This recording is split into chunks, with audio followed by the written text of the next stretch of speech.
إن الحمد لله والصلاة والسلام على رسول الله أما بعد فأعوذ بالله من الشيطان الرجيم بسم الله الرحمن الرحيم يسألونك عن الأنفال قل الأنفال لله والرسول فاتقوا الله وأصلحوا ذات بينكم وأطيعوا الله ورسوله إن كنتم مؤمنين صدق الله العظيم وصدق رسوله النبي الكريم رب اشرح لي صدري ويسر لي أمري واحلل عقدة من لساني يفقهوا قولي اللهم ألهمني رشدي وأعذ من شر نفسي اللهم ارحمنا بالقرآن العظيم واجعله لنا إماما ونورا وهدى ورحمة اللهم ذكرنا منه ما نسينا وعلمنا منه ما جهلنا وارزقنا تلاوته آناء الليل وآناء النهار واجعله لنا حجة یا رب العالمین۔ قابل صد احترام سامعین کرام، اللہ رب العزت کے فضل و کرم، اس کی مدد اور نصرت کے ساتھ آج ہم 8ویں لیکچر کا آغاز کر رہے ہیں سورہ انفال سے۔ سورہ انفال انشاءاللہ آج مکمل اس کے مضامین کا خلاصہ بیان کریں گے، اور سورہ توبہ جو 10ویں پارے کے اندر ہے جتنا حصہ انشاءاللہ اس کا مطالعہ آج مکمل کریں گے۔ یہ دونوں صورتیں منافقین پر، مشرکین پر اور دین کے باغیوں پر بڑی بھاری ہیں۔ ان میں جنگ کرنے کے احکامات کہ ان کو منافقین کو یا مشرکین کو پکڑو اور ان کا احاطہ کرو اور ان کو قتل کرو، جو بھی دین کے باغی ہیں، اللہ اور اس کے رسول کے باغی ہیں، اس لیے کہ اللہ کے نبی صلی اللہ علیہ وسلم نے براہ راست ان پر حجت قائم کی۔ کسی عام شخص کی زبانی ان تک دین نہیں پہنچا تھا، تو گویا کہ ان کی مہلت ختم ہو گئی اور ان کے ساتھ جو بھی کوئی معاہدے تھے وہ بھی ختم کرنے کا اعلان کر دیا گیا۔ ابھی ہم سورہ انفال سے شروع کر رہے ہیں، باقی انشاءاللہ جیسے جیسے مضامین سامنے آئیں گے تو کچھ نہ کچھ وضاحت کرتے چلے جائیں گے۔ سورہ انفال اصل میں کہتے ہیں مال غنیمت کو، اور ظاہر ہے یہ بھی جنگ کے نتیجے میں حاصل ہوتا ہے۔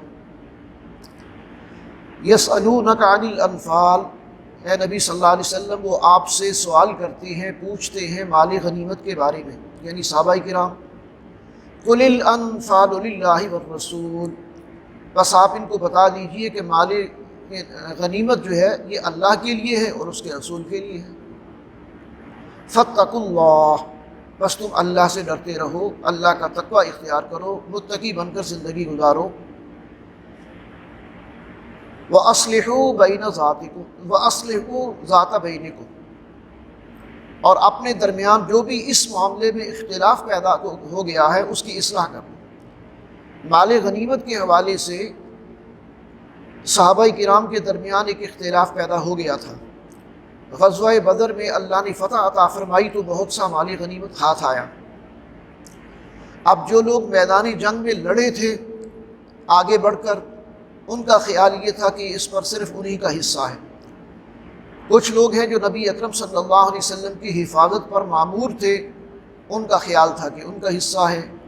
کچھ یہ ہیں کہ انہوں نے دشمن کا بھاگتے ہوئے پیچھے تعاقب کیا تھا جب دشمن میدان سے بھاگ رہا تھا، ان کا خیال تھا کہ ان کا حصہ ہے، اس لیے کہ اس وقت تک ابھی مال غنیمت کے بارے میں اس کی تقسیم کا جو اصول ہے یا قانون ہے وہ بیان نہیں کیا گیا تھا، تو اس پر کچھ اختلاف ہوا۔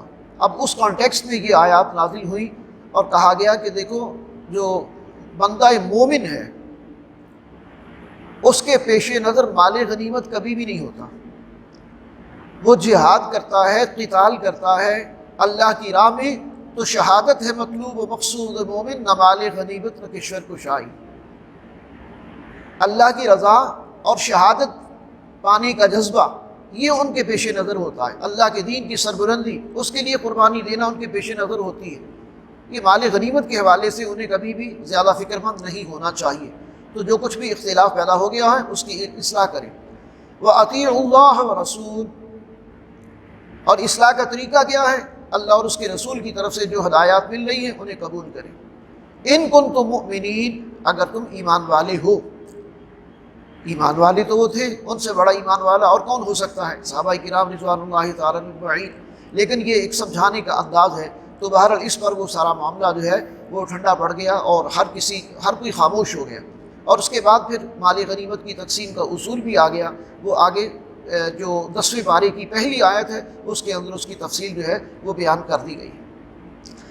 پھر اس آیت کے بعد سورہ انفال کی یہ پہلی آیت ہے، اس کے بعد پھر اللہ نے ان اہل ایمان کے ایمان کی گواہی دی ہے اور ان کی صفات بیان کی ہے کہ وہ مومن جو ہیں ان کے اندر ایمان کیسا ہے۔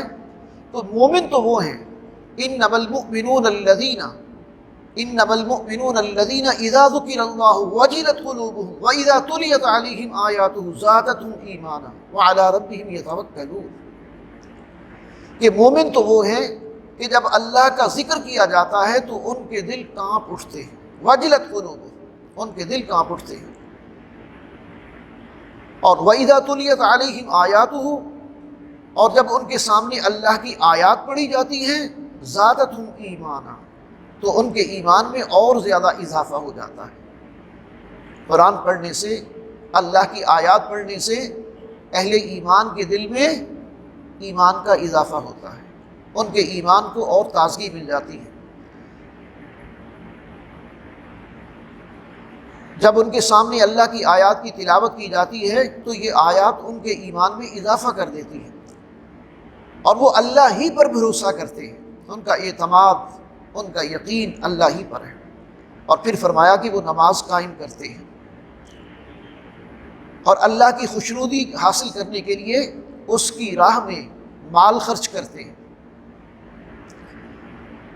ایسے کردار والے لوگ جو ہیں ان کے بارے میں فرمایا گیا کہ یہ پکے مومن ہیں، سچے مومن، گویا کہ ان کے مومن ہونے کے، ان کے صاحب ایمان ہونے میں کسی اعتبار سے کوئی شک والی بات نہیں ہے۔ پھر بشارت ہے آگے کہ ایسے ہی لوگ ہیں کہ ان کے لیے اللہ کی طرف سے بخشش ہے، رزق، ان کے درجات بڑے بلند ہیں اور ان کے لیے رزق کریم، عزت والی روزی ہے۔ یہ ساری بشارتیں ہیں ان اہل ایمان کے لیے۔ اس کے بعد پھر اسی غزوہ بدر میں اس رکوع کے اندر غزوہ بدر کے اوپر تبصرہ ہے، اس لیے کہ غزوہ بدر کے نتیجے میں ہی یہ مال غنیمت حاصل ہوا تھا۔ تبصرہ کیا ہے کہ بدر سے پہلے، یعنی میدان کی طرف نکلنے سے پہلے، نبی اکرم صلی اللہ علیہ وسلم نے صحابہ سے مشورہ کیا کہ ایک طرف تو دشمن کا لشکر ہے جو کیل کانٹے سے لیس ہے اور کم و بیش 1000 کی تعداد میں ہے، اور دوسری طرف سے ایک تجارتی قافلہ ہے جو ابو سفیان کی لیڈرشپ میں آ رہا ہے شام سے، اور اس میں مال تجارت ہے، اور صرف 50 کے قریب وہ حافظ ہیں اس تجارتی قافلے کے ساتھ۔ تو بتاؤ ذرا کس طرف نکلنا چاہیے؟ ابھی ایک ٹیسٹ کیس تھا۔ بہرحال ظاہری فائدہ تو کس میں تھا؟ ظاہری فائدہ تو یہی تھا کہ تجارتی قافلے کی طرف جایا جائے۔ تو اکثریت کی رائے یہی ہوئی، بہت سے اہل ایمان کی یہی رائے ہوئی کہ تجارتی قافلے کی طرف جایا جائے، لیکن نبی اکرم صلی اللہ علیہ وسلم نے فیصلہ فرمایا کہ نہیں، لشکر کی طرف چلیں گے، میدان میں نکلیں گے۔ اور آپ صلی اللہ علیہ وسلم کا جو بھی اقدام تھا وہ وحی کی روشنی میں تھا۔ چنانچہ سب نے ساتھ دیا، 313 صحابہ تھے جو بدر کے میدان میں نبی اکرم صلی اللہ علیہ وسلم کے ساتھ تھے۔ اصل میں یہ بات ظاہر کرنا تھی، یہ دنیا والوں کو دکھانا تھی کہ جنگیں افرادی قوت کے ساتھ نہیں، مالی اسباب کے ساتھ نہیں لڑی جاتی، بلکہ اہل ایمان جو جنگ جیتتے ہیں یا لڑتے ہیں ان کا یقین اور اعتماد اللہ کی نصرت، اس کی تائید اور اس کی مدد پر ہوتا ہے۔ اور پھر یہ کہ اہل دنیا دیکھ لیں، حق کا حق ہونا ثابت ہو جائے کہ اللہ کی مدد کن کے ساتھ آتی ہے۔ لیحق الحق ویبطل الباطل، حق کا حق ہونا ثابت ہو جائے اور باطل کا باطل ہونا ثابت ہو جائے۔ اور میدان کے اندر پھر یہ ثابت ہو گیا کہ 313 جو کہ نہتے تھے، نہ تو ان کے پاس تلواریں پوری تھی، نہ نیزے، نہ کوئی اور، خالی لاٹھیاں اور ڈنڈے پکڑے ہوئے ہیں، چند تلواریں ہیں، چند سواریاں ہیں، بعض کے جسم پر پورا کپڑا بھی نہیں ہے، بعض کے پاؤں میں جوتا بھی نہیں ہے۔ اللہ کے رسول کا حکم ہے اور نکل پڑے میدان جنگ میں۔ اور پھر اللہ کی مدد آئی، اللہ نے ثابت کر دیا دنیا والوں پر کہ اللہ اپنے بندوں کو، اپنے ماننے والوں کو کسی بھی میدان میں تنہا نہیں چھوڑتا۔ تو بہرحال حق کا حق ہونا اور باطل کا باطل ہونا ثابت ہو گئے۔ دوسرے رکوع میں مسلمانوں کو میدان بدر میں عطا کی جانے والی نصرت کا ذکر ہے کہ اللہ کی مدد کیسے آئی۔ اللہ نے مسلمانوں کی مدد کے لیے فرشتے نازل فرمائے۔ اس مدد کی وجہ سے مسلمانوں نے قلت اسباب کے باوجود کفار کو ذلت امیز شکست سے دوچار کیا۔ اور پھر اسی رکوع میں مسلمانوں کو یہ تلقین کی گئی ہے کہ وہ کفار سے جنگ کی صورت میں پیٹھ کبھی نہ پھیرے، اس لیے کہ میدان جنگ سے پیٹھ پھیرنا یہ بہت بڑا جنگی جرم ہے۔ اس سے جنگ کا پاسا پلٹ جاتا ہے، اپنے ہی ساتھیوں کے حوصلے پر پست ہو جاتے ہیں۔ جب ایک آدمی جو ہے وہ پیچھے کو جاتا ہے، جنگ کی صورت میں ہرگز پیٹھ نہ پھیری جائے۔ جس نے بغیر کسی جنگی تدبیر کے پیٹھ پھیری تو گویا اس کا ٹھکانہ جہنم ہے۔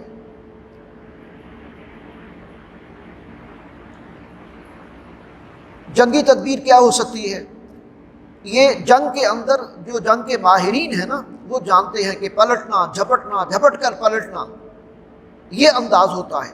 کبھی دائیں سے، کبھی بائیں سے، کبھی آگے ہو کر، کبھی پیچھے ہو کر دشمن کو انگیج کرنا، اس کو اپنی چال کے ذریعے سے شکست سے دوچار کرنا۔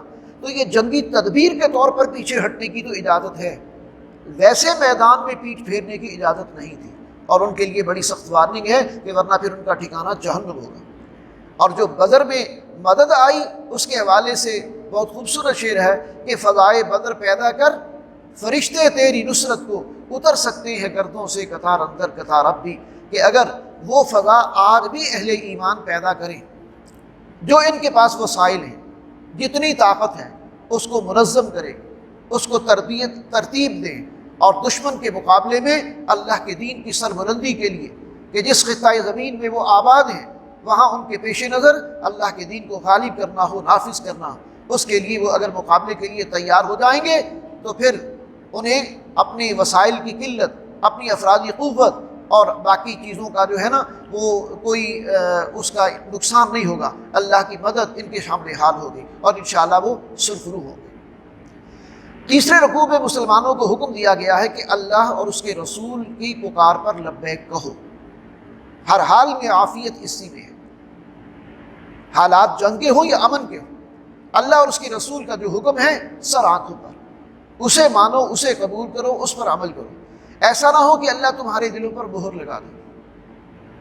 جب کوئی انسان نافرمانی کرتا ہے اور کرتا ہی چلا جاتا ہے، پھر اس کے نتیجے میں اس سے ہدایت کی توفیق سلب کر لی جاتی ہے اور اس پر مہر لگا دی جاتی ہے۔ تو ایسا نہ ہو کہ تم سے اللہ جو ہے وہ توفیق سلب کر لے، نیک کام کرنے کی، ہدایت کی، اور دلوں کو مہر لگا دی جائے۔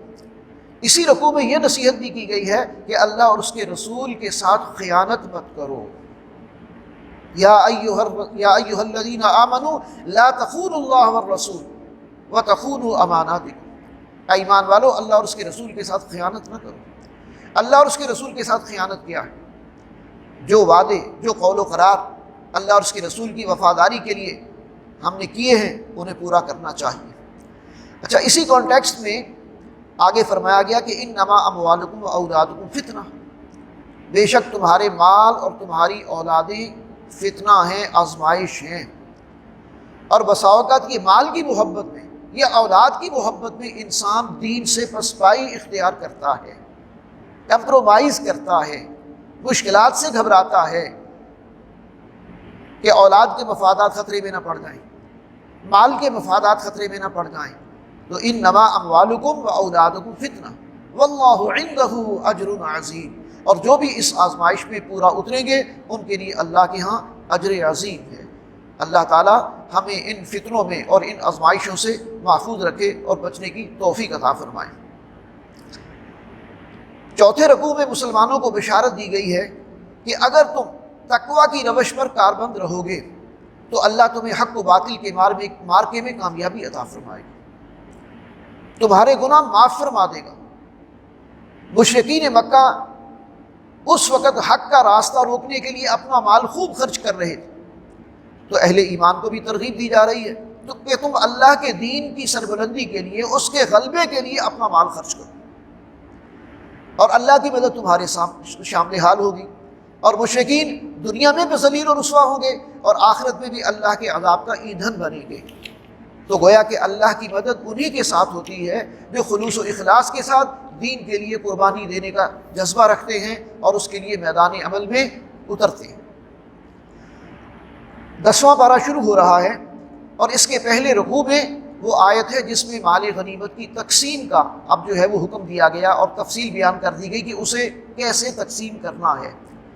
تو فرمایا وَاعْلَمُوا، جان لو، یعنی یہ بھی ایک اعلان عام ہے اہل ایمان کے لیے۔ انہیں کہا گیا کہ وَاعْلَمُوا، جان لو، أَنَّمَا غَنِمْتُمْ، کہ بے شک جو مال غنیمت ہے، مِنْ شَيْءٍ فَإِنَّ لِلَّهِ خُمُسَهُ، مال غنیمت میں سے جو کچھ بھی ہے بس وہ اللہ کے لیے، للہ فَأَنَّ لِلَّهِ خُمُسَهُ وَلِلرَّسُولِ، اللہ اور اس کے رسول کے لیے اس میں سے 5واں حصہ ہے، اللہ کے لیے اور اس کے رسول کے لیے، اللہ کے لیے ہے 5واں حصہ، اور جو اللہ کے لیے ہے ظاہر ہے وہی اللہ کے رسول کے لیے۔ اللہ براہ راست تو کسی چیز کا طلبگار نہیں ہوتا، اللہ نے جو بھی انتظام کیا وہ رسول اللہ صلی اللہ علیہ وسلم کے حوالے سے ہے۔ تو فرمایا پھر رسول کو اس پر اختیار ہوگا کہ وہ جہاں چاہیں خرچ کرے، اور رسول اللہ صلی اللہ علیہ وسلم اسے کہاں کہاں خرچ کریں گے، وَلِلرَّسُولِ وَلِذِي الْقُرْبَى، آپ اپنے قریبی رشتہ داروں پر خرچ کریں گے، وَالْيَتَامَى، اور معاشرے میں جو یتیم ہیں ان پر خرچ کریں گے، وَالْمَسَاكِينَ، اور مسکینوں پر خرچ کریں گے، وَابْنِ السَّبِيلِ، اور مسافروں پر خرچ کریں گے۔ تو یہ مال غنیمت کی تقسیم جو ہے اس کے بارے میں بھی بتا دیا گیا۔ سورہ انفال کا جو 5واں رکوع ہے اس میں اب براہ راست میں نے جس طرح کہا نا کہ شروع میں یہ قرآن مجید کی صورتیں مشرکین پر اور کافروں پر اور منافقین پر بڑی بھاری، اب براہ راست حکم ہے وَقَاتِلُوهُمْ حَتَّى لَا تَكُونَ فِتْنَةٌ وَيَكُونَ الدِّينُ لِلَّهِ، اور قتل کرو انہیں، جنگ کرو ان کے ساتھ، حَتَّى لَا تَكُونَ فِتْنَةٌ، یہاں تک کہ فتنہ باقی نہ رہے۔ جو بھی دین کی مخالفت کرتا ہے وہ فتنے کے اندر مبتلا ہے، وہ فتنہ فساد پھیلانے والا ہے۔ دو ہی باتیں ہیں نا، یا تو لوگ اللہ کے دین پر چل رہے ہیں، اللہ اور اس کے رسول کی فرما برداری کر رہے ہیں، دنیا میں امن قائم ہے، اسلام کی تعلیمات کے مطابق فیصلے ہو رہے ہیں، اللہ کی شریعت نافذ ہے، یا یہ ہے کہ اس کے راستے میں رکاوٹیں ڈالی جا رہی ہیں، دین کی مخالفت کی جا رہی ہے۔ تو دین کے مقابلے میں جو کوشش بھی ہے وہ فتنہ ہے۔ وَقَاتِلُوهُمْ، اور لڑو ان کے ساتھ، حَتَّى لَا تَكُونَ فِتْنَةٌ، یہاں تک کہ فتنہ باقی نہ رہے اس وقت تک لڑو۔ وَيَكُونَ الدِّينُ كُلُّهُ لِلَّهِ، اور ہو جائے دین سارے کا سارا اللہ کے لیے۔ گویا کہ دین کمپلیٹ کوڈ آف لائف، زندگی میں دنیا میں اللہ کے دین کے مطابق فیصلے ہونے لگے، ہر شعبہ زندگی دین کی تعلیمات کے مطابق جو ہے وہ اس پر عمل ہونے لگے، لوگ امن اور سکون کی زندگی گزارنے لگے، ہر ایک کو تحفظ فراہم ہو، ہر ایک کو انصاف فراہم ہو، ہر ایک کی جان و مال، عزت و آبرو اس کی جو ہے وہ حفاظت ہو۔ یہ تبھی ممکن ہے کہ جب اللہ کا دین نافذ ہو، عدل کے مطابق فیصلے ہوں اور شریعت کے مطابق سزائیں دی جائیں، اور جو بھی احکامات ہیں اللہ اور اس کے رسول کے ان کو نافذ کیا جائے، تو پھر دنیا میں امن قائم ہوگا، سلامتی ہوگی، اور پھر جو ہے وہ امن نصیب ہوگا۔ تو اس لیے فرمایا کہ وَقَاتِلُوهُمْ حَتَّى لَا تَكُونَ فِتْنَةٌ وَيَكُونَ الدِّينُ كُلُّهُ لِلَّهِ، یعنی ایک ایسا معاشرہ، ایک ایسی ریاست، اس کا قیام ضروری ہے کہ جس میں اللہ کے احکامات پر عمل ہو رہا ہو۔ رکوع نمبر 6 جو ہے اس میں مسلمانوں کو تلقین کی گئی ہے کہ جب بھی کفار کے ساتھ جنگ میں تمہارا سامنا ہو تو ڈٹ کر ان کا مقابلہ کرو۔ اور پھر کہا جا رہا ہے کہ اللہ کو کثرت سے یاد کرو۔ جنگ میں اللہ کو یاد کرنا، اللہ کا ذکر کرنا، یہ انسان کے دل کو مضبوط کرتا ہے۔ ویسے تو عام حالات میں بھی آپ اللہ کا ذکر کریں تو آپ کے دل کو ایک اطمینان اور سکون نصیب ہوتا ہے، آپ کی ایمانی اور روحانی قوت میں اضافہ ہوتا ہے۔ لیکن خاص طور پہ جب جنگ کے اندر آپ اللہ کو یاد کرو گے تو اللہ تعالیٰ تمہارے دلوں کو مضبوط کرے گا، تمہارے قدموں کو ثابت رکھے گا اور تمہارے ساتھ اپنی مدد اور نصرت جو ہے وہ نازل کرے گا۔ تو اچھی طرح جان لو کہ فتح جو ہے وہ اسباب سے نہیں ہوتی، ہتھیاروں اور محنت کے ساتھ جو بھی تمہاری مہارتیں ہیں ان کے ذریعے سے حاصل نہیں ہوتی، بلکہ فتح جب بھی ہوتی ہے وہ اللہ کی مدد اور نصرت کے ساتھ ہوتی ہے۔ مزید یہ نصیحت فرمائی کہ اللہ اور اس کے رسول کی اطاعت کرو، اور جو بھی تمہاری ذمہ دار ہیں ان سے جھگڑو مت۔ اگر رسول اللہ صلی اللہ علیہ وسلم کی طرف سے کسی کو کمانڈر بنایا جاتا ہے، کسی ایریا کے اندر کسی نظم کا ذمہ دار بنایا جاتا ہے، تو ان کے ساتھ بھی جھگڑو نہیں۔ جھگڑے سے کیا ہوتا ہے؟ جھگڑے سے اختلافات پیدا ہوتے ہیں، اختلاف پیدا ہوتا ہے تو اجتماعیت کو نقصان پہنچتا ہے۔ اجتماعیت کو نقصان پہنچے گا تو کمزور ہو جاؤ گے، کمزور ہو جاؤ گے تو دشمن فائدہ اٹھا سکتا ہے تمہاری اس کمزوری سے۔ تو اس لیے جو بھی تمہارے لیڈر ہیں، جو بھی تمہارے اوپر اللہ کے رسول صلی اللہ علیہ وسلم نے جن کو مقرر کیا ہے، اللہ کے رسول کی بسا اوقات فرما برداری تو آسان نظر آتی ہے اور خوشی سے نظر آتی ہے، لیکن بسا اوقات کسی کمانڈر کی بات کو ماننا، کسی لوکل امیر کی بات کو ماننا یہ مشکل نظر آتا ہے کہ یہ عام انسان ہے، ہمارے جیسا ہے، اس کی ہم بات جو ہے وہ کیسے مان لیں۔ تو نہیں، یہاں یہ نصیحت کی جا رہی ہے کہ اللہ اور اس کے رسول کی اطاعت اور فرما برداری کرو، اور جو بھی مطلب ہے کہ تمہارے ذمہ دار ہیں ان کے ساتھ بھی جھگڑا مت کرو، نظم کی پابندی کرو۔ اور اگر نظم کی پابندی نہیں کرو گے تو پھر تم ڈھیلے پڑ جاؤ گے، کمزور پڑ جاؤ گے، اور اس طرح تمہارے اندر جو کمزوری ہے اس سے دشمن فائدہ اٹھائے گا۔ رکوع نمبر 7 میں منافقین کا یہ قول کہ اہل ایمان کو ان کے دین نے دھوکے میں ڈال دیا۔ سوچیں ذرا، منافق کہہ رہے ہیں کہ مسلمانوں کو ان کے دین نے دھوکے میں ڈال دیا۔ کیسے؟ کہ 313 اور نہتے اور 1000 کا مقابلہ کرنے چلے، مت ماری گئی ان کی، ہوش نہیں رہا ان کو۔ منافقین کہہ رہے ہیں، وہ یہ نہیں جانتے کہ اللہ کی مدد اور نصرت کے بھروسے پر اہل ایمان میدان میں اترتے ہیں۔ جس دھج سے کوئی مقتل بھی گیا وہ شان سلامت رہتی ہے، جس دھج سے کوئی مقتل بھی گیا وہ شان سلامت رہتی ہے۔ یہ جان تو آنی جانی ہے، اس جان کی کوئی بات نہیں۔ اگر اللہ کے رسول کا حکم ہے کہ اتر جاؤ میدان میں، تو پھر آگے 1000 کیا 1,00,000 کا بھی لشکر ہو، پھر کامیابی اسی میں ہے۔ آگے سورہ احزاب میں آئے گا، النبی اولیٰ بالمؤمنین من انفسہم، ہماری اپنی جانوں پر اتنا ہمارا حق نہیں ہے جتنا اللہ کے نبی کا ہے۔ کیسے؟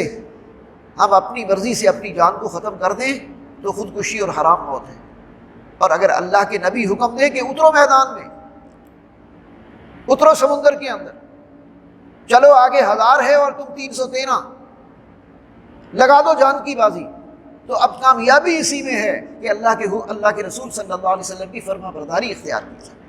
اگر اس سے کسی درجے میں بھی پسپائی اختیار کی، یا تو منافقت کی زد میں چلے جاؤ گے یا پھر ایمان سے خارج ہو جاؤ گے، کوئی دوسری آپشن نہیں ہوتی۔ تو اس لیے فرمایا کہ بدر کے میدان میں 3 گنا لشکر، یہ جو منافق کہنے لگے، بدر کے میدان میں 3 گنا لشکر اور اس کے ساتھ ٹکرانے کے لیے چلے ہیں، تو ان کو بتانا مقصود یہ تھا کہ اصل اہمیت جو ہے کس بات کی ہے؟ اللہ پر اعتماد کی ہے۔ ان کا اعتماد کس پر ہے؟ انہیں کتنا یقین ہے اس بات پر کہ اللہ ان کے ساتھ ہے، اور وہ کیوں نہ ہو اللہ کے نبی جو ساتھ ہیں۔ اللہ کے نبی جو ساتھ ہیں تو کیوں نہ ہو اللہ کی مدد پر یقین انہیں۔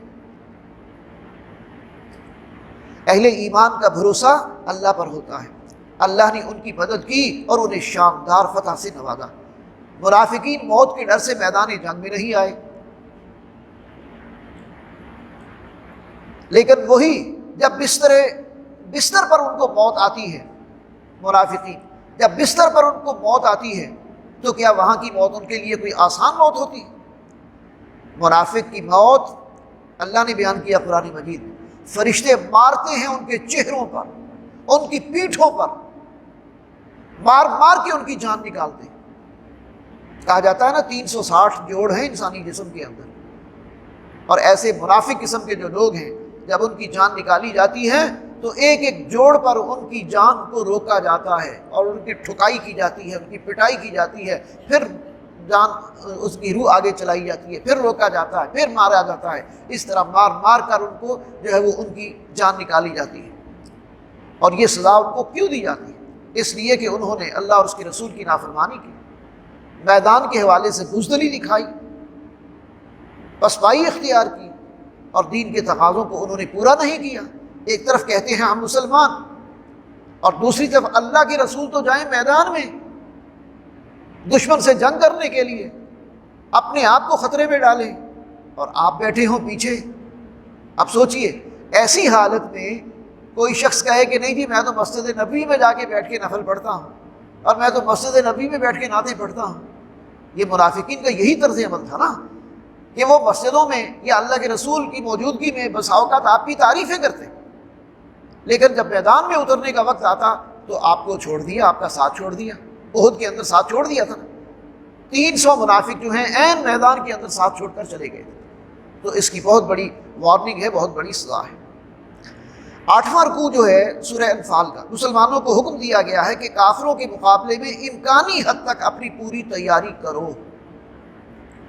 وَأَعِدُّوا لَهُم مَّا اسْتَطَعْتُم مِّن قُوَّةٍ وَمِن رِّبَاطِ الْخَيْلِ تُرْهِبُونَ بِهِ عَدُوَّ اللَّهِ وَعَدُوَّكُمْ وَآخَرِينَ مِن دُونِهِمْ لَا تَعْلَمُونَهُمْ اللَّهُ يَعْلَمُهُمْ وَمَا تُنفِقُوا مِن شَيْءٍ فِي سَبِيلِ اللَّهِ يُوَفَّ إِلَيْكُمْ وَأَنتُمْ لَا تُظْلَمُونَ۔ بڑی عظیم آیت ہے اور بڑی زبردست آیت ہے۔ وَأَعِدُّوا لَهُم مَّا اسْتَطَعْتُم، اور تیاری کرو ان کے لیے، یعنی دشمنوں کے لیے، جتنا تمہاری استطاعت میں ہے، جتنا تم کر سکتے ہو، من قوت، قوت کے ساتھ تمہارے پاس پوری قوت ہونی چاہیے جنگ لڑنے کی۔ من رباط الخیل، پلے ہوئے گھوڑے تیار رکھو۔ اس دور میں گھوڑا ایک تیز رفتار جانور ہوتا تھا، اور عام طور پر جنگیں گھوڑوں پر لڑی جاتی۔ اونٹ سست رفتار ہے، بھاگنے میں اتنا تیز نہیں ہے، اگرچہ بسا اوقات اونٹ بھی ہوتے تھے، لیکن گھوڑا تیز رفتار ہے اور بڑا پھرتیلا جانور ہے۔ تھوڑا سا ادھر کو کرو، ادھر سے نکل گیا، ادھر سے نکل گیا۔ تو عرب جو ہے وہ گھوڑے سے بڑی محبت بھی کرتے تھے، اور بڑی جو ہے وہ بلکہ وہ روزوں کی پریکٹس بھی اپنی جو ہے وہ گھوڑوں سے ہی انہوں نے کرنا شروع کی تھی۔ ان کو روزہ رکھواتے تھے، بھوکا اور پیاسا رکھتے تھے، تاکہ جنگ کے میدان میں کہیں وہ بھوک اور پیاس سے گھبرا کے جو ہے وہ میدان نہ چھوڑے اور بھاگے۔ تو بہرحال گھوڑے، پلے ہوئے گھوڑے بھی تیار رکھو۔ اب آج کے دور میں طاقت کیا ہے؟ آج کے دور میں نیوکلیر ویپنز جو ہیں یہ طاقت کا ایک نشان ہے۔ آج کل میں ایئر کرافٹ جو ہیں، جنگی جہاز، وہ طاقت کا ایک نشان ہے۔ آج کل کے دور میں توپیں اور ٹینک یہ طاقت کا نشان ہے۔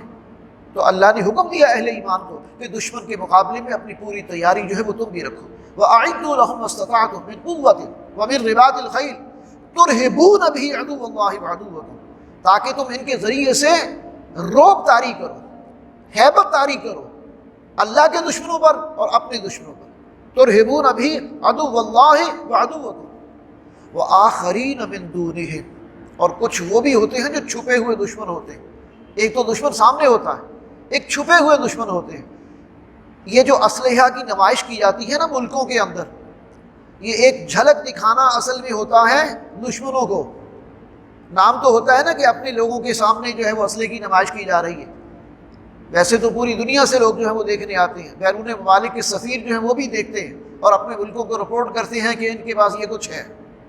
لیکن اس کے باوجود کچھ چیزیں ایسی ہوتی ہیں وار ٹیکنالوجی میں کہ جن کو ظاہر نہیں کیا جاتا، جو وقتی طور پہ بین ہوتی ہیں، لیکن جنگ کے دوران تو پھر پاسا پلٹنے کا جو مطلب ہے کہ وہ رکھتی ہیں سامان، تو وہ ایسی ٹیکنالوجیز بھی ہوتی ہیں۔ تو ہر طرح کی تیاری کر کے رکھو۔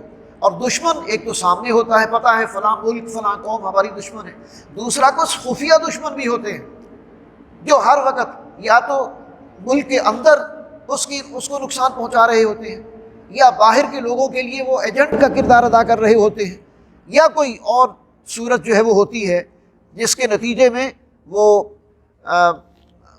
سازشیں کرتے ہیں۔ تو اہل ایمان سے کہا جا رہا ہے کہ اپنی پوری تیاری رکھو دشمنوں کے مقابلے کے لیے، اور اللہ کی مدد پر اور اس کی نصرت پر جو ہے وہ تمہارا اعتماد ہونا چاہیے۔ اللہ تعالیٰ تمہاری مدد کرے گا، اور پھر اس حوالے سے تم جو کچھ بھی خرچ کرو گے، اب ظاہر ہے یہ اگر جہاز خریدنے ہیں یا ٹینک تیار کرنے ہیں یا توپیں تیار کرنی ہے یا بارود تیار کرنا ہے جنگ کے لیے، تو اس کے لیے وسائل چاہیے، اور تم جو کچھ بھی خرچ کرو گے اس مقصد کے لیے اس کا تمہیں پورا پورا اجر دیا جائے گا، اور تمہارے ساتھ کوئی ظلم اور زیادتی نہیں کی جائے گی۔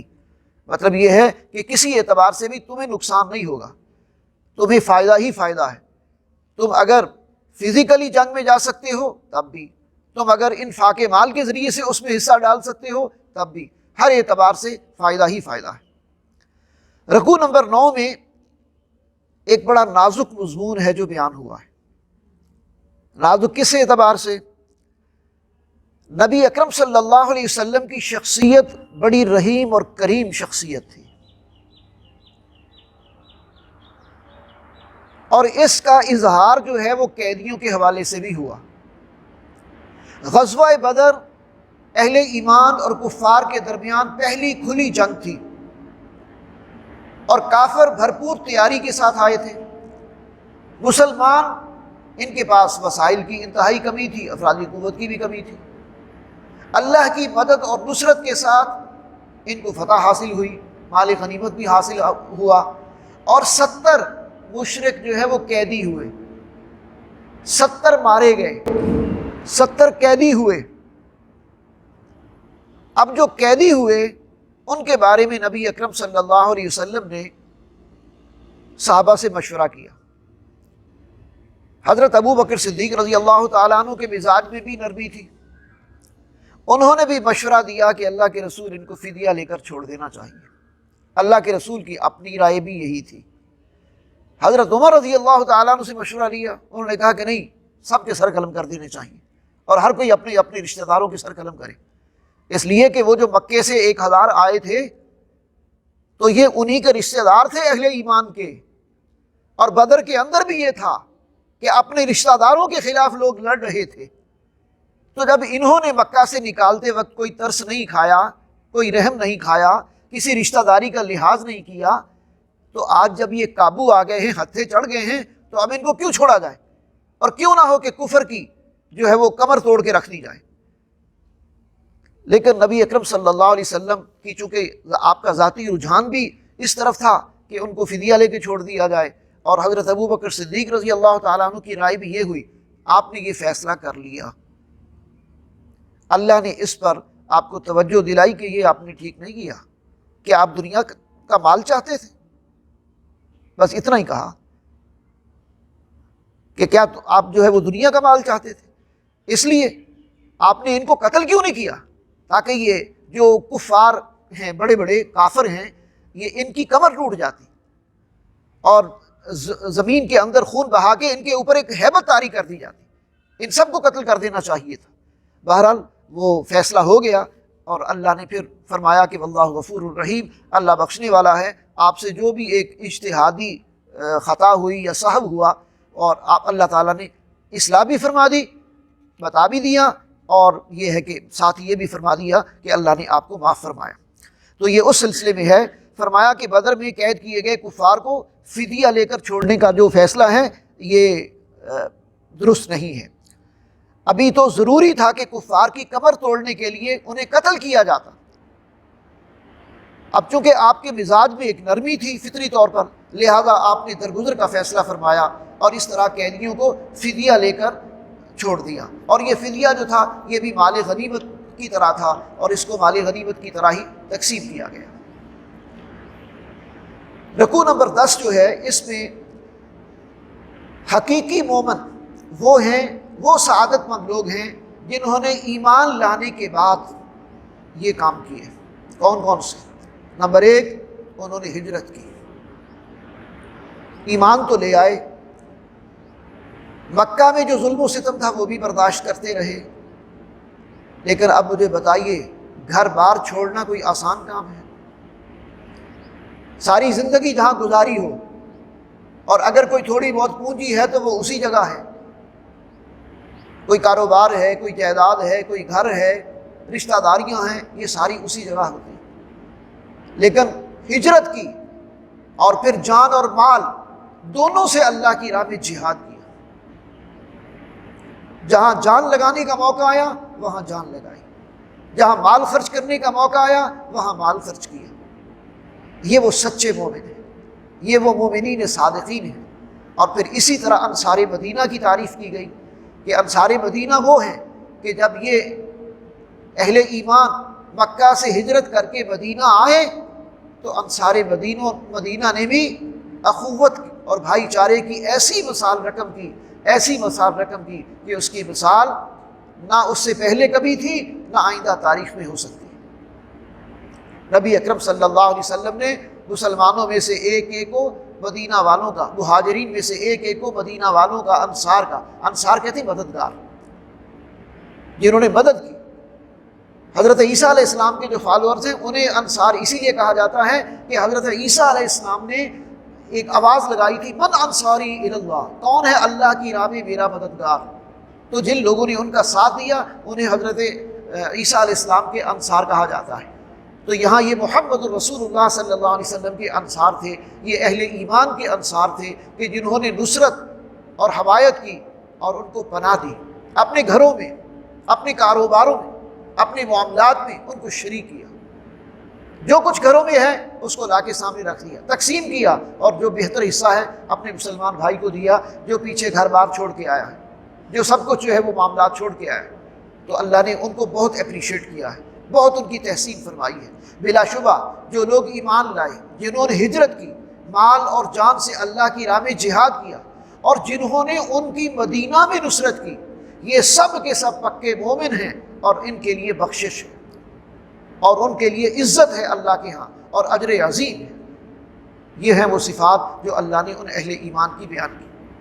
سورہ توبہ کا آغاز ہو رہا ہے، اور آپ جانتے ہیں کہ قرآن مجید میں یہ واحد سورت ہے کہ جس کے شروع میں بسم اللہ نہیں ہے۔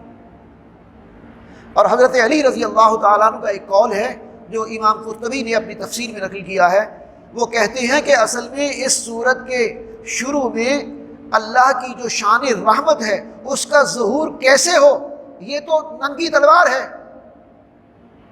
یہ سورت تو مشرکین کے اور کافروں کے خلاف ایک ننگی تلوار ہاتھ میں لے کر نازل ہوئی ہے کہ ان کو پکڑو، ان کا محاصرہ کرو، ان کو قتل کرو۔ اب اس طرح کا کام بسم اللہ پڑھ کے تھوڑی کیا جاتا ہے۔ بسم اللہ الرحمن الرحیم، یہ تو اللہ کی شان رحمت ہے، یہ اللہ کی رحمت کے کلمات ہیں۔ تو اس لیے حکمت یہ ہے کہ اس کے شروع میں سورہ بسم اللہ الرحمن الرحیم نہیں بیان کی گئی۔ تو سورہ توبہ کے پہلے رکوع میں آگاہ کیا گیا کہ مشرکین عرب پر رسول اللہ صلی اللہ علیہ وسلم نے بذات خود حجت قائم کی۔ حجت قائم کرنے کا مطلب کیا ہوتا ہے کہ حق کو دلائل کے ساتھ اور عمل کے ساتھ واضح کر دینا، حق کو سمجھا دینا۔ جب بات کسی کو سمجھ آ جائے تو اس پر اتمام ہو گیا، حجت قائم ہوگی۔ اب وہ اگر باغی ہے، اب وہ اگر عمل نہیں کرتا تو پھر اس کے خلاف کوئی نہ کوئی اقدام کیا جائے گا۔ تو خاص طور پر جن کو اللہ کے رسول صلی اللہ علیہ وسلم نے براہ راست دین سکھایا اور سمجھایا، یہ ان کے خلاف اقدام کرنے والی بات نہیں۔ ان کے درمیان رہ کر ایک اعلیٰ سیرت و کردار کا نقشہ بھی آپ صلی اللہ علیہ وسلم نے پیش کیا، اور آپ صلی اللہ علیہ وسلم کی زبان مبارک سے ہی اللہ کا پیغام، دین، تبلیغ یہ ان تک پہنچی، اور دین حق غالب بھی ہوا ان کے سامنے۔ اب اگر یہ مشرک ایمان نہیں لاتے تو ان کے پاس کوئی جواز نہیں۔ اب مکہ بھی فتح ہو گیا،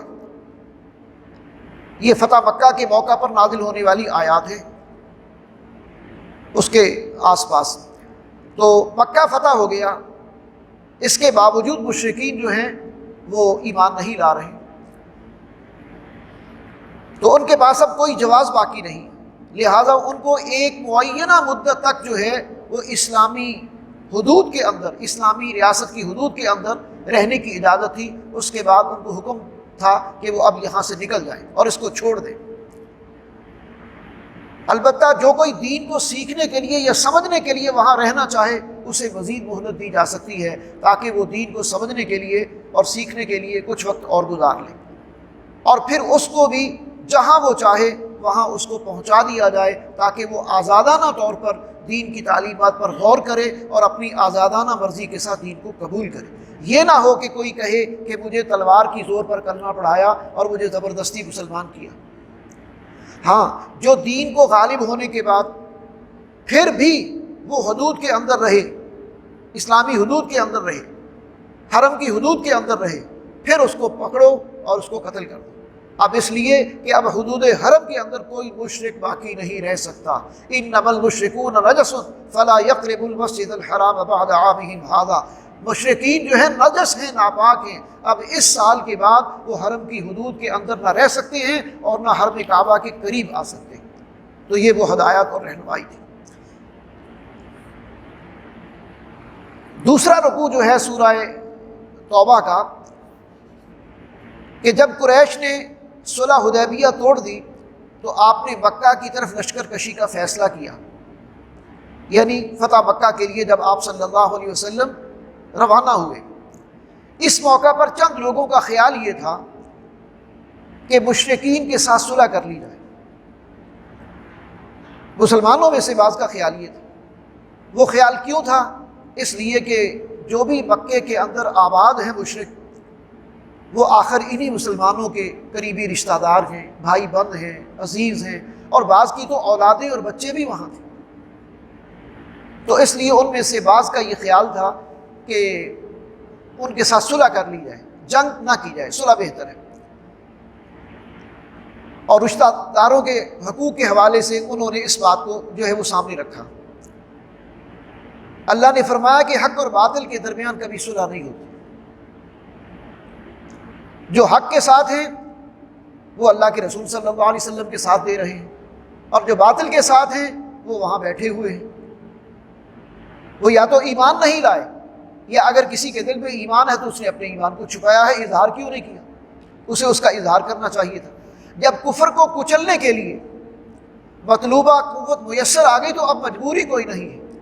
صلح کسی حکمت کے تحت تو ہو سکتی تھی، کسی مجبوری کے تحت تو ہو سکتی تھی، اب جو ہے وہ کوئی مجبوری نہیں، اب اہل ایمان طاقتور ہیں، اب کفر کا سر کچلا جا سکتا ہے، لہٰذا اب جو ہے وہ صلح نہیں، اب اعلان جنگ ہے۔ لہٰذا جو ہے وہ نبی اکرم صلی اللہ علیہ وسلم نے رمضان کے مہینے میں، یہ سن 8 ہجری میں مکہ فتح ہوا تھا، آپ نے جو ہے وہ مکہ پر حملہ کیا اور اس کو فتح کیا، اور فرمایا کہ اے مسلمانوں، تمہیں ان رشتہ داروں کا خیال ہے، لیکن سوچو انہیں بھی تمہارا خیال ہے۔ اسی مکہ سے انہوں نے نکالا تھا نا، اسی مکہ میں انہوں نے تمہیں ایذائیں دی تھی، تکلیفیں دی تھی۔ اگر انہیں تمہارا کوئی لحاظ ہوتا تو وہ تمہارے ساتھ یہ سلوک کیوں کرتے؟ تمہیں بھی اب ان کا کوئی لحاظ نہیں کرنا، ان کے خلاف جنگ کرو، اللہ تمہاری مدد کرے گا۔ کیا تم یہ سمجھتے ہو کہ روز قیامت چھوڑ دیے جاؤ گے؟ حالانکہ اللہ نے ظاہر نہیں کیا کہ تم میں سے کون لوگ ہیں جو اللہ کی راہ میں جہاد کرنے والے ہیں۔ اللہ دیکھنا چاہتا ہے کہ کون ہے جو اللہ کے دین کی سربلندی کے لیے بڑھ چڑھ کر جہاد میں حصہ لیتے ہیں، یہ نہیں کہ وہ کوئی کمپرومائز کرنا چاہتے ہیں یا جو جنگ سے وہ کنی کترا رہے ہیں، ایسا نہیں ہے۔ اللہ یہ راز اب کھول دینا چاہتا ہے، اور جہاد کے میدان میں اور جنگ کے دنوں میں پتہ چلتا ہے کہ خالص مومن کون ہے اور منافق قسم کا مسلمان کون ہے، جس نے بظاہر تو کلمہ پڑھا ہوا ہے لیکن یہ ہے کہ وہ اسلام کی آڑ میں اپنے آپ کو چھپائے ہوئے، وہ دین کے لیے کوئی قربانی دینے کے لیے تیار نہیں۔ سورہ توبہ کا جو تیسرا رکوع ہے، اس میں ایک جزوی نیکی کے کام کو اس کا ذکر ہے اور اس کی نفی کی گئی ہے، جبکہ اس کے مقابلے میں بڑے بڑے گناہ ہیں یا جرم ہیں جو کہ مکہ والے کر رہے تھے۔ مثلا یہ قدیم سے ان کے ہاں رواج تھا کہ قریش جو لوگ بھی باہر سے آتے وہ ان کی خدمت کرتے تھے، حج کے موقع پر ان کو پانی پلانا، ان کو کھانا کھلانا، ان کی دیکھ بھال کرنا، حج کے دنوں میں ہی ان کے ساتھ کرتے تھے۔ لیکن دوسری طرف وہ شرک بھی کرتے تھے، اللہ کا انکار بھی کر رہے ہیں، نبی صلی اللہ علیہ وسلم کا انکار بھی کر رہے ہیں، اور مسلمانوں کی مخالفت بھی کرتے ہیں۔ جب تک مسلمان اور مشرک مل جل کر حج کرتے رہے تو یہ مشرکین، یہ آخری حج جو ہے سن 9 ہجری میں ہوا ہے، جو حضرت ابو بکر صدیق رضی اللہ تعالیٰ عنہ کی لیڈرشپ میں ہوا ہے۔ نبی اکرم صلی اللہ علیہ وسلم نے انہیں امیر حج بنا کر بھیجا تھا، اور یہ آخری حج تھا جو مشرکوں نے اپنے طریقے پر اور مسلمانوں نے، جیسے کہ حضرت ابو بکر صدیق رضی اللہ تعالیٰ عنہ نے ان کو گائیڈ کیا نبی اکرم صلی اللہ علیہ وسلم کی تعلیمات کی روشنی میں، اس کے مطابق انہوں نے کیا۔ اس کے بعد پھر مستقل طور پر ان پر پابندی لگا دی گئی تھی کہ اب ان کو حدود حرم کے اندر داخلے کی بھی اجازت نہیں ہے، اور اس کے بعد سے آج تک ان پر یہ پابندی ہے، کوئی مشرک حدود حرم کے اندر جو ہے وہ داخل نہیں ہو سکتا۔ تو اہل ایمان یہ سمجھتے تھے کہ وہ چونکہ حاجیوں کو پانی پلاتے ہیں اور اس طرح کی خدمت کرتے ہیں تو اس لیے ان کے ساتھ کوئی رعایت کا معاملہ ہونا چاہیے۔ اللہ فرماتا ہے کہ ان کا سب سے بڑا جرم تو یہ ہے کہ وہ شرک کے مرتکب، وہ اللہ پر ایمان ہی نہیں رکھتے اور تم اللہ کو ماننے والے ہو۔ پھر یہ ہے کہ انہی لوگوں نے مسلمانوں کے ساتھ ظلم و زیادتیاں کی اور انہیں مکہ سے نکالا اور تم کو ہجرت پر مجبور کیا، اور اب جو ہے وہ تم ان کے بارے میں یہ سوچتے ہو، تو ایسا نہیں ہے۔ دیکھو یہ جو محبتیں ہیں دنیا کی، یہ جو محبتیں ہیں رشتوں کی، یہ جو محبتیں ہیں مال کی، یہ سب ہیچ ہونی چاہیے۔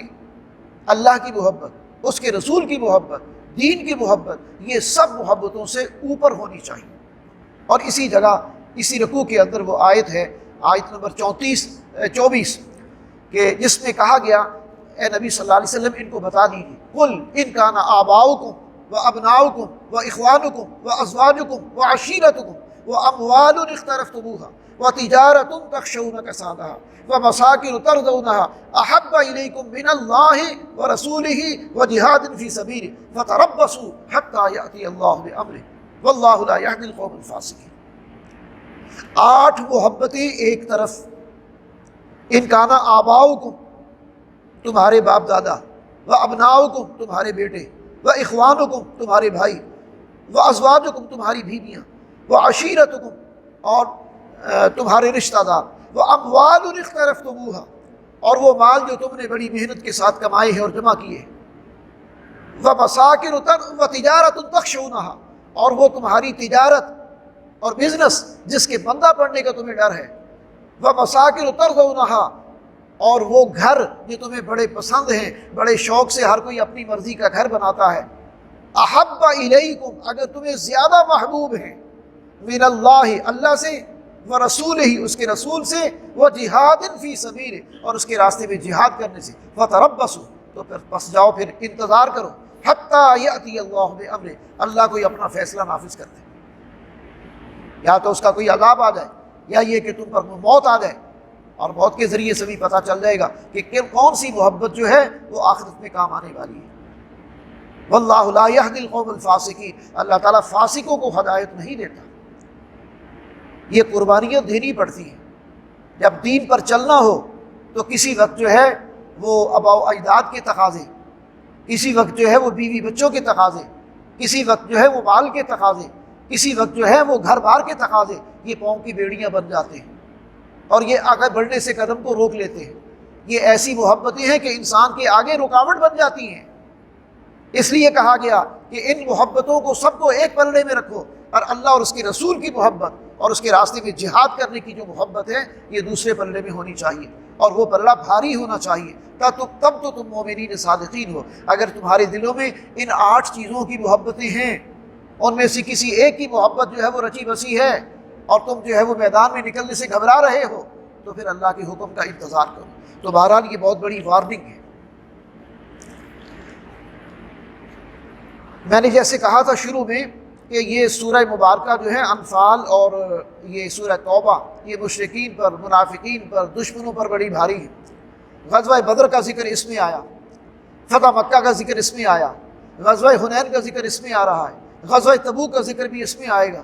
اتنی جنگوں کی بھرمار ہے، اسی لیے تو ہمارے ملک کے اندر بھی جو دین دشمن عناصر ہیں انہوں نے کوشش کر کے کہ یہ سورت جو ہے وہ سلیبس سے نکالی جائے، میٹرک اور انٹر کے سلیبس کے اندر یہ سورہ مبارکہ دونوں صورتیں شامل تھیں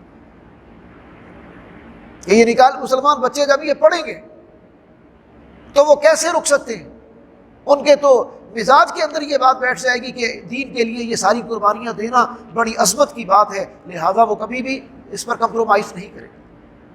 اور واقعتاً یہ ساری چیزیں ایمان کو جلا بخشنے والی ہیں، مضبوط کرنے والی ہیں۔ اب چوتھے رکوع میں غزوہ حنین کا ذکر ہے۔ غزوہ حنین فتح مکہ کے بعد ہوا تھا، اس میں مسلمانوں کی تعداد 12,000 تھی، اور یہ جو طائف کے آس پاس قبیلے ہیں یہ ان کے ساتھ ہوا تھا، اور وہ بڑے جنگجو قبیلے تھے۔ مسلمان نکلے، اب 12,000 کا لشکر، مسلمانوں کو تھوڑا سا اپنی تعداد پر عجب ہو گیا۔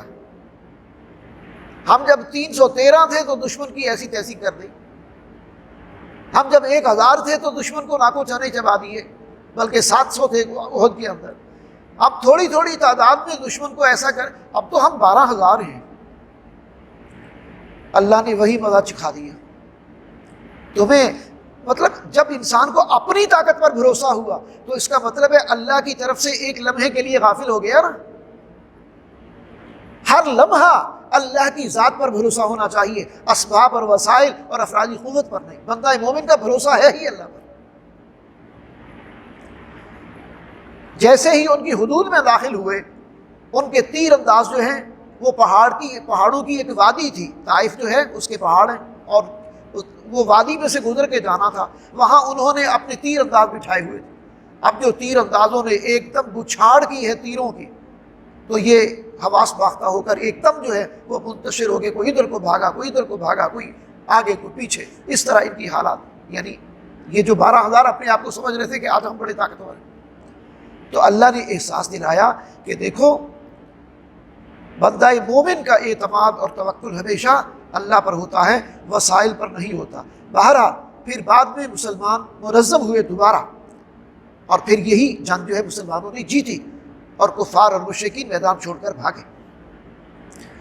رکوع نمبر 5، اب اس میں بھی ایسی آیت ہے کہ جو اللہ کے رسول صلی اللہ علیہ وسلم کا مقصد بعثت، آپ کو اللہ نے بھیجا کس لیے؟ صرف مسواک کرنا سکھانا، صرف ٹخنے اوپر ہونے چاہیے یہ سکھانے کے لیے، صرف پگڑیاں باندھنے کے لیے؟ میدان جنگ کے اندر اترنا، قربانیاں دینا، لاشیں اٹھانا۔ آپ اندازہ کیجئے 10 سال ہیں نبوی دور کے مدینے کے، ہجرت کے بعد نبی اکرم صلی اللہ علیہ وسلم کا مدینے میں قیام 10 سال ہے۔ ان 10 سالوں میں کم و بیش 82 غزوات ہیں، 82 جنگیں ہیں جو آپ نے لڑی، ان میں سے 28 غزوات ہیں اور باقی سرایہ ہیں۔ غزوہ وہ ہوتا ہے جس کی قیادت اللہ کے رسول نے خود کی ہو، اور سریہ اسے کہتے ہیں کہ جو مہم اللہ کے رسول نے خود بھیجی ہو۔ اب 82 جنگیں چھوٹی بڑی، اب ان کا حساب لگائیں تو ایک ایک سال میں کتنی جنگیں پڑتی ہیں؟ کوئی دن کوئی مہینہ خالی ہوگا کہ جو یہی پلاننگ کر رہے ہیں کہ اب کس ایریا کی طرف جہاد کرنا ہے، کس ایریا کی طرف قتال کرنا ہے، کون سی قوم کے خلاف جو ہے وہ جہاد کرنا ہے، اللہ کے دین کی سربلندی، اللہ کے دین کا غلبہ۔ یہی ایک بات پیش نظر ہے، اللہ کا دین روئے زمین پر غالب ہو جائے، اور قرآن مجید یہی مقصد نبی اکرم صلی اللہ علیہ وسلم کی بعثت کا بیان کر رہا ہے۔ اور یہ آیت قرآن مجید میں 3 دفعہ آئی ہے، 3 دفعہ۔ قرآن میں ایک دفعہ بھی کوئی آیت آ جائے تو کافی ہے، لیکن 3 دفعہ اس کی اہمیت کو اجاگر کرنے کے لیے هو الذی، اللہ وہ ذات ہے، ارسل رسولہ، جس نے بھیجا اپنے رسول جناب محمد رسول اللہ صلی اللہ علیہ وسلم کو، بالہدا، الہدا یعنی قرآن مجید دے کر، ودین الحق، دین حق یعنی اسلام دے کر، لیظہرہ علی الدین کلہ، تاکہ اسے تمام ادیان باطلہ پر غالب کر دیں، قائم کر دیں، نافذ کر دیں۔ وَلَوْ كَرِهَ الْمُشْرِكُونَ، اگرچہ مشرکوں کو یہ بات ناپسند ہو۔ مشرک تو کبھی نہیں چاہے گا کہ اللہ کا دین غالب ہو، محمد جو دین لے کر آئے ہیں وہ غالب ہو، مسلمانوں کا دین جو اسلام ہے وہ غالب ہو، وہ تو کبھی نہیں چاہیں۔ آج بھی دنیا اسی لیے تو خوف زدہ ہے اس لیے کہ اللہ کے رسول نے بشارتیں دی ہیں کہ قیامت سے پہلے اللہ کے دین کا عالمی غلبہ ہونا ہے، عالمی غلبہ دین کا ہونا ہے۔ اب وہ کیسے ہونا ہے؟ ہوگا معجزانہ طور پر۔ حضرت عیسیٰ علیہ السلام کے نزول کے بعد حضرت امام مہدی کی لیڈرشپ میں جو جہاد ہوگا تو اس کے بعد پھر دنیا کی کوئی طاقت مسلمانوں کو روک نہیں سکے گی، اور سب سے زیادہ انہیں جو مدد ملے گی وہ یہی موجودہ افغانستان اور خراسان اور پاکستان کے یہ شمالی علاقہ جات، یہ ہیں وہ خراسان نبی اکرم صلی اللہ علیہ وسلم کے دور کا، اور یہ بشارتیں موجود ہیں احادیث کے اندر۔ بہرحال اب تفصیل کے اندر جانے کا وقت نہیں ہوتا اس میں۔ تو گویا کہ اللہ کے رسول صلی اللہ علیہ وسلم کا مقصد بعثت اللہ کے دین کا غلبہ، اور آپ صلی اللہ علیہ وسلم نے اپنی زندگی میں جزیرہ نما عرب میں اللہ کے دین کو غالب کر کے دکھا دیا۔ اب اس کے بعد چھٹا رکوع ہے سورہ توبہ کا، اس میں غزوہ تبوک کی طرف اشارہ ہے۔ غزوہ تبوک بھی شدید گرمی میں جنگ اور سلطنت روما کے ساتھ ٹکراؤ، اور مدینے سے فاصلہ کم و بیش 600 میل کا، اور 30,000 کا لشکر ہے جو اللہ کے رسول صلی اللہ علیہ وسلم لے کر نکلے ہیں، اور اس رازداری کے ساتھ اور اس تیزی کے ساتھ روم کی سرحد شام کے پاس جا کر جو ہے پڑاؤ ڈالا کہ وہ ہرقل رومی بادشاہ جو تھا، کیسر روم، وہ مسلمانوں کے اوپر حملہ آور ہونے کا سوچ رہا تھا۔ نبی صلی اللہ علیہ وسلم کو پتہ چلا، آپ نے پیش بندی کے طور پر جو ہے وہ لشکر لے کر وہاں پہنچ گئے ان کی سرحد پر۔ ان کے دلوں میں اتنا رعب اہل ایمان کا بیٹھ گیا کہ 1 مہینہ کم و بیش مسلمانوں نے وہاں پڑاؤ کیا، وہ نکل کر میدان میں نہیں آئے، وہ جنگ کے لیے میدان میں نہیں نکلے۔ اور اللہ کے رسول نے فرمایا اب اس کے بعد کبھی دشمن تم پر حملہ آور نہیں ہوگا۔ اللہ نے ہمارا رعب اور ہیبت ان پر طاری کر دی کہ یہ تھوڑے سے لوگ 30,000 کا لشکر ان کی 1,00,000 فوج کے مقابلے میں یہاں پہنچ گیا ہماری سرحد پر، اور ہمیں آ کر چیلنج کر رہا ہے، تو کوئی بات تو ہے نا۔ اللہ کی مدد تھی اللہ کے نبی کے ساتھ، اہل ایمان کے ساتھ، اور یہ وہ اعتماد اور توکل تھا جس کی بنیاد پر اتنی بڑی طاقت کے ساتھ ٹکرانے کا فیصلہ کیا۔ رکوع نمبر 7 جو ہے اس میں منافقین کی نشاندہی کی گئی کہ اس وقت جو لوگ آپ کے ساتھ نہیں گئے، اس لیے کہ وہ غزوہ واحد ہے جس میں آپ صلی اللہ علیہ وسلم کی طرف سے اعلان عام تھا، سب نکلو، ہر ایک کو نکلنا چاہیے۔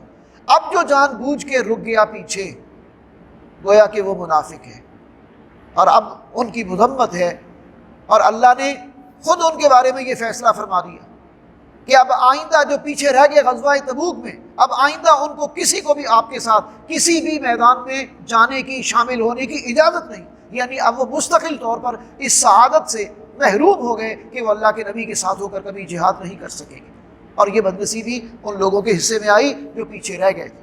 ہاں، ایک تو مخلص مومن بھی تھے، ان کی توبہ اللہ نے قبول کر لی تھی، اور اس کا ذکر آیا، انہوں نے خود آگے بڑھ کر اللہ کے رسول صلی اللہ علیہ وسلم کے سامنے جا کے کہا کہ اللہ کے رسول ہمارے پاس کوئی عذر نہیں ہے، بس سستی تھی، ہم سوچ رہے تھے ہمارے پاس تیز رفتار سواریاں ہیں، ہم آپ کے ساتھ پہنچ جائیں گے، آج نہیں کل پہنچ جائیں گے، کل نہیں پرسوں پہنچ جائیں گے، پرسوں نہیں ترسوں پہنچ جائیں گے۔ یہ کرتے کرتے ہم لیٹ ہو گئے، اور اتنے لیٹ ہو گئے کہ پھر ہمارے دل میں یہ بات آ گئی کہ آپ تو بہت آگے نکل گئے، اب ہم نہیں پہنچ سکتے، ہم پیچھے رہ گئے، ہمارا عذر کوئی نہیں، آپ جو فیصلہ فرمائیں۔ آپ نے ان کا سوشل بائیکاٹ کیا، اور صحابہ سے کہا کہ ان کا بائیکاٹ کر دیا جائے۔ ان کی بیویوں نے بھی ان کا ساتھ دینا چھوڑ دیا، اور بائیکاٹ بھی ایسا، اتنے محبت کرنے والے لوگ آپس میں، وہ سلام کرتے تھے، دوسرا کوئی جواب نہیں دیتا کہ اللہ کے رسول نے ان کا بائیکاٹ کر دیا، کوئی ان کو لفٹ نہیں کراتا تھا۔ یہ حالات تھے جن کے ساتھ وہ گزرے، لیکن بہرحال اللہ تعالیٰ نے منافقین کا پردہ چاک کر دیا۔ 8واں رکوع ہے جس میں پھر زکوٰۃ کے مصارف ہیں جو بیان کیے گئے۔ زکوٰۃ کے 8 ہیڈز ہیں، انما الصدقات للفقراء والمساکین والعاملین علیہا والمؤلفۃ قلوبهم وفی الرقاب والغارمین وفی سبیل اللہ وابن السبیل فریضۃ من اللہ واللہ علیم حکیم۔ یہ 8 مدات ہیں جہاں آپ اپنی زکوٰۃ خرچ کر سکتے ہیں، اور ان مدات میں ہی زکوٰۃ کو خرچ کرنا چاہیے۔ منافقین کا کردار ہے ایک جو آگے پھر بیان کیا گیا ہے کہ منافق جو ہیں مرد اور منافق عورتیں، مردوں میں بھی منافق ہوتے ہیں، عورتوں میں بھی ہوتے ہیں۔ یہ منافق مرد اور منافق عورتیں یہ باہم ایک دوسرے کے ساتھی ہوتے ہیں، اور یہ جہاں بھی ہوتے ہیں یہ دین کے خلاف ایک دوسرے کو سپورٹ کر رہے ہوتے ہیں، ان کا اپنا نیٹ ورک ہوتا ہے، اور ان کی باتوں سے آپ کو اندازہ ہوگا یہ ہمیشہ دین مخالف بات کریں گے، برائی کی ترغیب دیں گے، غلط بات کی طرف کھینچیں گے، اور جہاں بھی حق کی اور سچ کی اور دین کی بات ہوگی اس سے پسپائی اختیار کریں گے۔ اور اس کے برعکس اہل ایمان کا جو طرز عمل ہے کہ مومن مرد اور مومن عورتیں یہ باہم ایک دوسرے کے رفیق اور ساتھی ہوتے ہیں، یہ ایک دوسرے کو سپورٹ کرتے ہیں جہاں بھی ہو، دین کے حوالے سے جہاں بھی کسی کو پتہ چلتا ہے کہ وہاں دین کے حوالے سے کام ہو رہا ہے، لوگ جو ہے وہ دین کی خدمت کے لیے یہ کر رہے ہیں، یہ سب مل کر ایک دوسرے کو سپورٹ کرتے ہیں اور دین کی بات کو آگے پروموٹ کرتے ہیں اور اس کے لیے ہر قربانی دینے کے لیے تیار ہو جاتے ہیں۔ تو اللہ نے منافقین کو ڈسکریج کیا اور ان کی مذمت کی، اور مومنین کو اپریشیٹ کیا اور ان کے بارے ان کی تعریف فرمائی۔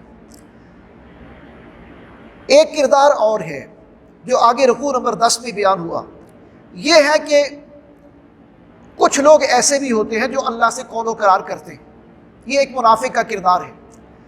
اس نے نبی اکرم صلی اللہ علیہ وسلم سے کہا کہ اللہ کے رسول میرے حق میں دعا کریں کہ اللہ میرے مال میں برکت دے، پھر میں اللہ کے راستے میں بڑا صدقہ خیرات کروں گا۔ اللہ کے رسول نے اسے سمجھایا کہ تم زیادہ مال طلب نہ کرو، مال خود آزمائش ہوتا ہے۔ اس نے کہا نہیں اللہ کے رسول میرے پاس جتنا زیادہ ہوگا میں اتنا زیادہ خرچ کروں گا، میں یہ کروں گا، میں وہ کروں گا، اس طرح کی باتیں بار بار اس نے جب اصرار کیا، اب گویا کہ یہ اللہ کے رسول کے سامنے وہ قول و قرار کر رہا تھا، اللہ کے رسول نے اس کے حق میں دعا کی، اس کے مال میں اتنی برکت ہوئی، پہلے اس کے بعد چند بکریاں تھیں، پھر اس کے مال میں اتنی برکت ہوئی کہ مدینے میں سب سے زیادہ مال اس کا تھا، اس کی بکریوں میں اتنا اضافہ ہوا۔ مدینے کے اندر کوئی گھر اور کوئی چار ایسا نہیں تھا کہ جس کے اندر اس کی بکریاں سما سکیں۔ اس نے پھر مدینے سے باہر جا کر ایک بڑی سی جگہ لی اور وہاں اپنا ریوڑ جو ہے وہ رکھا۔ اچھا، جب اس کا مال ایک خاص حد سے آگے بڑھ گیا، اللہ کے رسول نے زکوٰۃ کے لیے بندہ بھیجا کہ اب اس کا مال تو اتنا ہو گیا ہے، اب اس پر زکوٰۃ ہے۔ اب اس نے آگے سے زکوٰۃ دینے سے انکار کر دیا۔ جب زکوٰۃ دینے سے انکار کیا اور وہ آدمی آیا اور اس نے آ کے رپورٹ کیا کہ اللہ کے رسول وہ تو زکوٰۃ نہیں دے۔ اچھا، اس کو بعد میں اپنی غلطی کا احساس ہوا کہ میں نے غلط کیا، بعد میں وہ اپنا مال لے کر آیا، اللہ کے رسول نے قبول نہیں کیا۔ جب قبول نہیں کیا تو وہ رونے لگا، پیٹنے لگا، اپنے سر میں مٹی ڈالنے لگا، میں برباد ہو گیا، اللہ کے رسول نے مجھ سے رخ پھیر لیا۔ اور ایسا ہی ہوا۔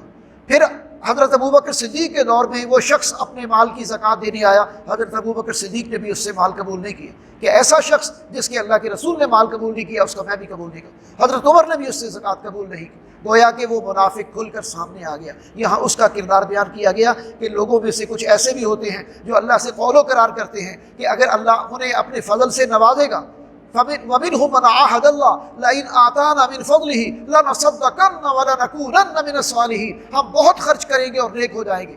اور پھر کیا ہوا؟ فَلَمَّا آتَاهُم مِنْ فَضْلِهِ بَخِلُوا بِهِ، جب ان کے پاس بہت زیادہ آ گیا تو پھر بخل کرنے لگ گئے، اللہ نے ان سے وہ خرچ کرنے کی توفیق سلب کر لی، اور اس کے نتیجے میں نکلا کیا؟ فَأَعْقَبَهُمْ نِفَاقًا فِي قُلُوبِهِمْ، اللہ نے ان کے دلوں میں نفاق پیدا کر دیا۔ یوم یلقونہ بما، اور وہ اس دن تک ان کے دلوں میں نفاق رہے گا جب تک وہ اللہ کے ساتھ ملے گی قیامت کے دن۔ تو گویا کہ وہ قیامت کے دن اٹھائے جائیں گے تو منافق ہی ہوں گے اور نفاق کی حالت میں ہی مریں گے۔ اور آخری رکوع میں جو ہے وہ اس سورہ توبہ کے 11ویں رکوع میں اس میں پھر نبی اکرم صلی اللہ علیہ وسلم سے کہا گیا کہ منافقین میں سے اگر کوئی مر جائے، آپ اندازہ کریں، منافقین میں سے اگر کوئی مر جائے تو آپ اس کی نہ تو نماز جنازہ پڑھائیں نہ اس کی قبر کے پاس کھڑے۔ لیکن ہوا کیا؟ عبداللہ بن ابی مر گیا، اب وہ تھا منافقوں کا سردار، لیکن اس کا بیٹا عبداللہ وہ بڑا نوجوان مخلص صالح صحابی تھا۔ اس نے آ کے اللہ کے رسول سے کہا کہ اللہ کے رسول میرے والد وفات پا گئے ہیں، آپ ان کا جنازہ تو پڑھا دیں۔ اللہ کے رسول نے اس کی دل جوئی کے لیے، اس نوجوان صالح انسان جو ان کا بیٹا تھا، اس کی دل جوئی کے لیے آپ نے جنازہ پڑھانے کا جو ہے وہ ارادہ کر لیا۔ یہ آیت بعد میں نازل ہوئی جب پڑھا چکے تھے۔ تو آپ نے مزید دلجوئی یہ کی کہ اپنا کرتا مبارک بھی دے دیا، اپنا لعاب دہن بھی اس کے منہ میں ڈالا۔ یہ ساری سعادتیں اس بدبخت کو حاصل ہوئی، آپ نے اس کا جنازہ بھی پڑھایا۔ اللہ نے منع کیا، استغفر لہم او لا تستغفر لہم، اے نبی آپ ان کے حق میں استغفار کریں یا نہ کریں، آپ کی استغفار ان کو کوئی فائدہ نہیں دے۔ ان تستغفر لہم 70 مرۃ فلن یغفر اللہ لہم، اگر آپ 70 بار بھی ان کے حق میں استغفار کریں گے، اللہ تب بھی منافقوں کے حق میں آپ کی استغفار قبول نہیں کرے گا۔ اور پھر آگے فرمایا ولا تصلی علی احد منہم مات ابدا ولا تقم علی قبرہ، آپ ان میں سے نہ تو کسی کی نماز جنازہ پڑھائیں اور نہ کسی کی قبر کے اوپر کھڑے ہوں۔ یہ ہے منافقین کا انجام، یہ ہے ان کی بدبختی۔ اللہ تعالیٰ منافقت کو بہت ناپسند فرماتے ہیں، اسی لیے قرآن مجید میں آتا ہے ان المنافقین فی الدرک الاسفل من النار، منافقین جہنم کے سب سے نچلے درجے میں ڈالے جائیں گے۔ اللہ تعالیٰ ہمیں نفاق کے مرض سے بچائے، ہمیں خلوص و اخلاص کے ساتھ دین کو سمجھنے اور اس کے مطابق عمل کرنے کی توفیق عطا فرمائے، ہمیں اپنی کوتاہیوں کی اصلاح کی توفیق دے۔ وآخر دعواہم الحمد للہ رب العالمین۔